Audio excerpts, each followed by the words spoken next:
Hola, ¿qué tal? Aquí estamos empezando el 14º podcast de Estudio 6 en una semana muy especial marcada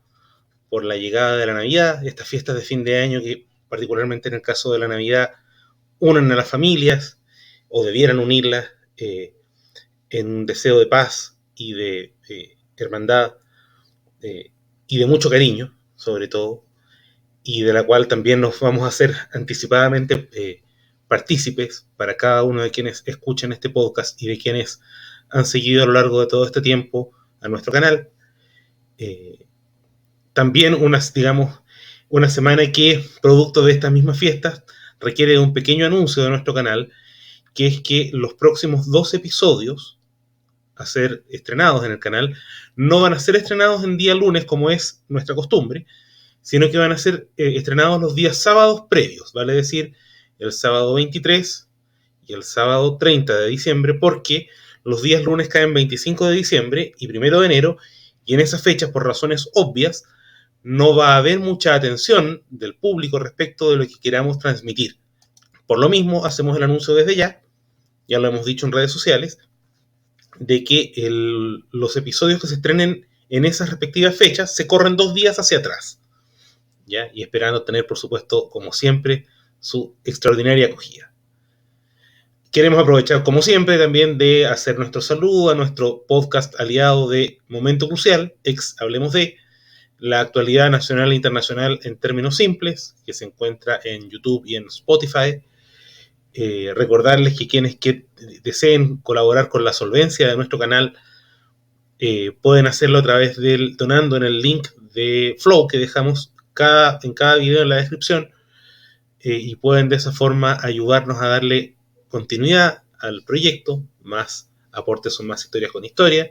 Como siempre, agradecemos el respaldo de nuestros telespectadores que nos dejan comentarios, no solamente en el canal mismo, sino que en redes sociales, manifestándonos su buena onda, y trataremos de seguir cumpliendo con ellos de la mejor forma en que se pueda.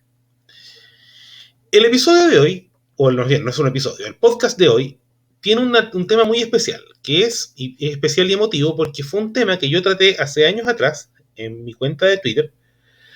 cuando tenía mis hilos de historia, y me lo pidió una persona, me reservaré su identidad, que poco tiempo después falleció. Y era una historia muy singular, porque es una historia que no es muy conocida y no queda mucho registro histórico, y que nos habla, pero que es muy sentida justamente por la emotividad y que es una persona que ya nos dejó, que él la pide, y porque además esta persona tuvo el tino de pedirnos un tema que era no muy conocido, pero que era bastante sabroso. Y que lo hemos llamado la batalla de Lonquimay. Y ustedes dirán, batalla de Lonquimay. Y pasa lo siguiente. Esto se da en un contexto determinado. Vamos a tener que retroceder en el tiempo a la segunda mitad del siglo XIX y a una situación territorial chilena que era un poco dudosa. ¿Ya? Ustedes cuando han visto alguna vez probablemente mapas de Chile del siglo XIX, ustedes verán que hay mapas que proyectaban la territorialidad chilena hacia la Patagonia al otro lado de los Andes. Y teóricamente hay que señalar un tema previo antes de aclararlo. Si bien en teoría esos territorios eran parte de Chile, había ciertos problemas, como que primero no existía una frontera del todo determinada del otro lado de la cordillera, de ese supuesto territorio chileno, y en segundo lugar, que Chile en términos prácticos nunca hizo ejercicio de soberanía efectivo sobre esos territorios. Vale decir, el Estado de Chile emprendió una labor de avance hacia el sur, en lo que se conoció como la pacificación de la Araucanía, que es un tema que vamos a tocar de forma tangencial hoy día, pero nunca hizo una labor de soberanía al otro lado de los Andes, en los territorios que en teoría le pertenecían. Por eso los argentinos sí hicieron actos que eran de control. ¿Ya? Y por eso incluso Chile llegó, de alguna manera, en eso se funda el hecho de que Chile, jurídicamente hablando me refiero, renunciara a la soberanía sobre esos territorios porque a la larga nunca le interesó. Hubo muchas torpezas de por medio. El asunto es que,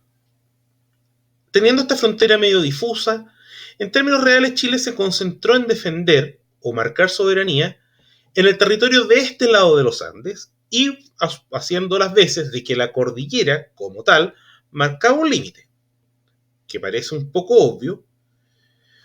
pero tampoco es tan alto, o sea, tampoco es tan claro, porque a su vez, y esto se enseña en Derecho Internacional, cuando las cordilleras marcan límites, existen a su vez dos criterios discordantes que se pueden aplicar dependiendo de la zona en un sentido u otro, que es el de la línea demarcatoria entre las más altas cumbres, y esto es bien importante para el relato que vamos a decir, o bien lo que se llama el divorcio de las aguas. Vale decir, cuando hay un río fronterizo, la línea se demarca dependiendo hacia dónde escurre uno u otro lado del río. Teniendo estos temas más o menos claros, entremos en materia. Década de 1880, Chile venía de conseguir su más brillante victoria militar en la Guerra del Pacífico, lo que significaba un crecimiento territorial no tan grande, pero desde la perspectiva económica ganó la riquísima provincia de Antofagasta, que era boliviana anteriormente, y dos de las más ricas provincias del Perú, que eran Tarapacá y Arica, lo que nos significaba transformarnos de la noche a la mañana en un país con enormes riquezas mineras, ¿cierto? Y por otra parte, este mismo país se extendía en actos de soberanía hacia el sur, como dijimos, con la pacificación de la Araucanía. Y había zonas, en esta zona pacificada, vamos a llamarla así, que estaban difusas donde se fijaba la frontera, dependiendo justamente de este criterio del divorcio de las aguas o de las más altas cumbres. Y uno de estos lugares es Lonquimay. Lonquimay es un pequeño valle ubicado al oriente de las más altas cumbres, por lo tanto, los argentinos, si seguían ese criterio, podían reclamar soberanía sobre esa porción de terreno, pero al poniente de la línea divisoria del divorcio de las aguas, lo que le concedía derechos a Chile. Por lo mismo, ese territorio, porque aun cuando no era tan grande, era un dolor de cabeza, ya que habían expediciones militares de ambos países que vivían chocando, vivían yendo de un lado para otro reclamando la zona en disputa. Así, por una parte, el ejército argentino envió una división al mando del general Conrado Villegas, mientras que Chile envió una fuerza expedicionaria al mando del comandante Manuel Antonio Cid, que de alguna forma estaban destinadas a chocar y en un contexto en que ya habían habido pequeñas unidades argentinas que ya habían cruzado la frontera chilena, incluso en sectores donde ya estaba más o menos claro que era territorio chileno. En ese contexto, estamos hablando de febrero de 1883, llega a su vez de esta fuerza expedicionaria del comandante Cid un destacamento a Lonquimay de 67 militares, muchos de ellos que eran mapuches enrolados medio a la fuerza y dirigidos por un teniente llamado Domingo Rodríguez. Este teniente, que era medio inexperto, ya se había adentrado en este territorio sin seguir muchos, ¿cómo decirlo?, resguardos, mientras que un pelotón argentino también se había internado en el territorio de Lonquimay, incluso llegando a secuestrar a 5 araucanos. Incluso se corría el rumor de que los habían secuestrado para ultrajarlos. Por lo tanto, este secuestro, y es bien importante, significó que las comunidades indígenas locales estaban, va a sonar muy feo lo que voy a decir, con la pluma parada y muy indignados con los argentinos. ¿Qué pasaba? Llega el destacamento chileno a cargo del teniente Rodríguez, se acerca a Lonquimay para tomar control del lugar, que es un espacio donde se dividen las aguas de los ríos Biobío y Rucanuco, y allí se encuentra con una comunidad liderada por el Lonco Kempo, que le ofrece su ayuda al teniente Rodríguez por dos razones. Primero, el Lonco tenía conocimiento de la zona, porque vivían allí, habían nacido y vivido toda su vida allí,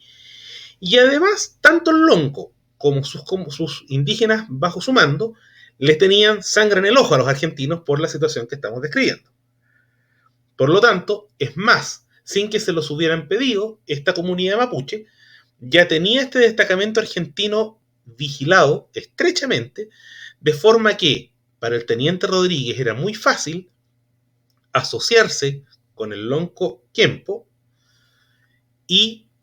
eventualmente neutralizar a los argentinos en un territorio que los argentinos no conocían.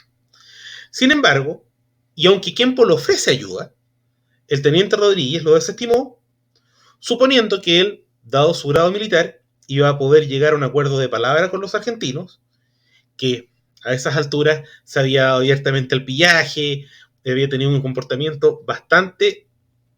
poco decoroso, por decirlo menos, adentrándose en territorio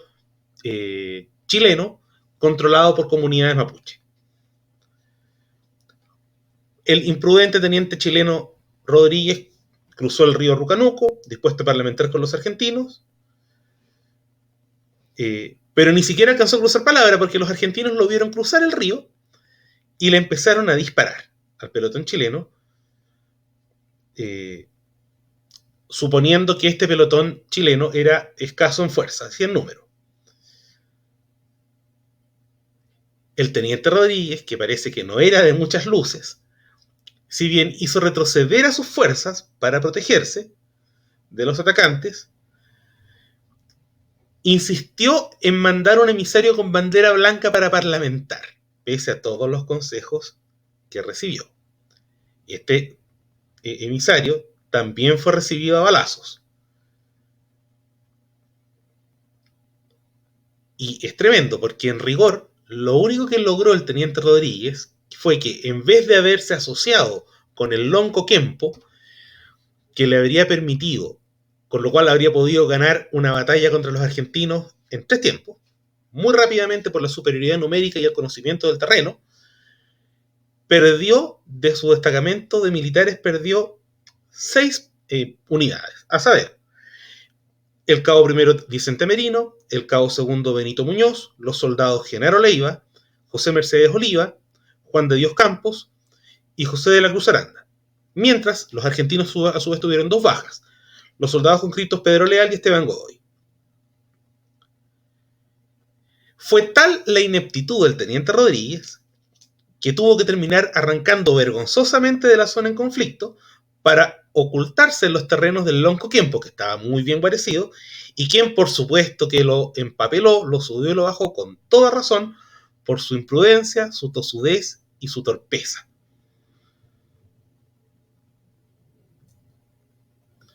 Incluso el lonco le dice que ya no le iba a hacer más caso y que él personalmente, liderando a sus mapuches,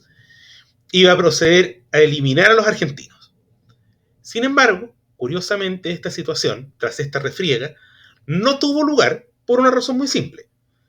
Los argentinos, al darse cuenta de que probablemente este teniente chileno iba a volver con refuerzos araucanos a la zona, también decidieron arrancar antes de que tuvieran a centenares de indígenas muy superiores en medios, en número y en conocimiento del terreno,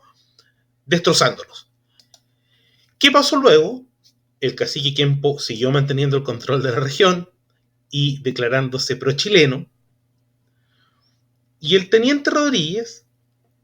tuvo que vivir las consecuencias de su estupidez. Al volver a Los Ángeles, fue sancionado por su ineptitud, se le arrestó en el fuerte de Los Ángeles, por 2 razones. Primero, por un comportamiento vergonzoso al haber arrancado después de haber desatado una refriega, porque la terminaba desatando él, y además por haber incumplido órdenes superiores. Él, si bien tenía que explorar la zona, no podía proceder, ni siquiera parlamentando, sin instrucción previa frente a los argentinos. Sí podía tratar con el lonco y con los araucanos, pero no con los argentinos, y él decidió irse por su cuenta. Por lo tanto, él básicamente vio acabar su carrera militar en ese momento. En cuanto a lo diplomático y a lo administrativo,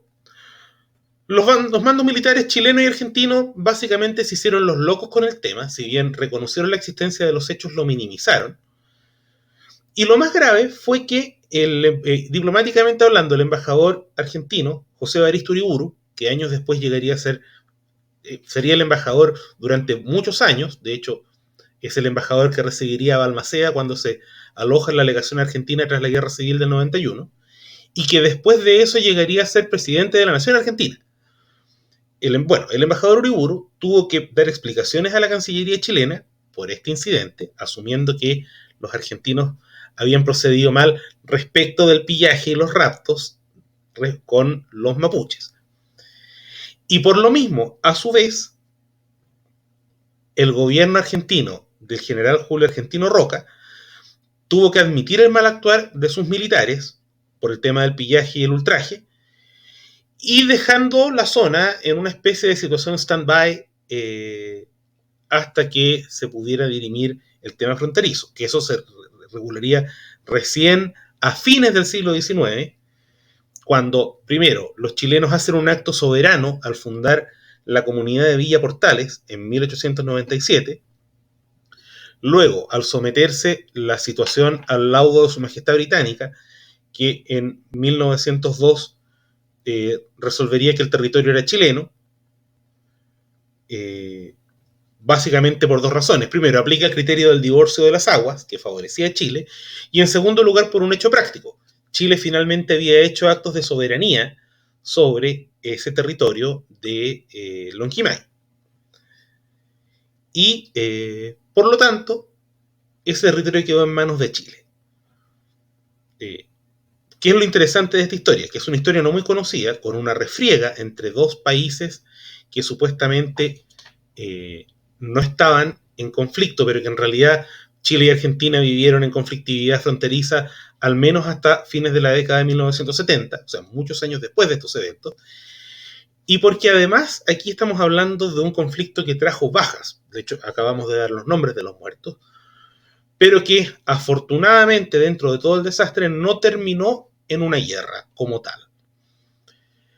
Y esta historia, que es una historia curiosa, es la que quisimos traer hoy día en este 14º podcast de Estudio 6, que como dijimos es una historia que tratamos hace algunos años atrás en unos hilos de historia que hacíamos en Twitter, a solicitud de un usuario que poco tiempo después falleció en un accidente automovilístico, y al que también es de alguna forma un tipo de homenaje que le estamos haciendo en esta ocasión especial. Bueno, como siempre nos despedimos recordando nuevamente a nuestro podcast aliado de Momento Crucial, Hablemos de la actualidad nacional e internacional en términos simples, que se encuentra en Spotify y en YouTube. Recordarles nuevamente que pueden pasar a dejar su colaboración en el podcast, en el flow del canal, desde 350 pesos, para colaborar con la solvencia de Estudio 6, para que podamos seguir entregando cada vez más historias con historia, y agradeciéndoles como siempre su sintonía y deseándoles de todo corazón que tengan una muy feliz Navidad y unas muy felices fiestas de fin de año junto a sus seres queridos. Como siempre, muchas gracias y será hasta la próxima. Nos leemos.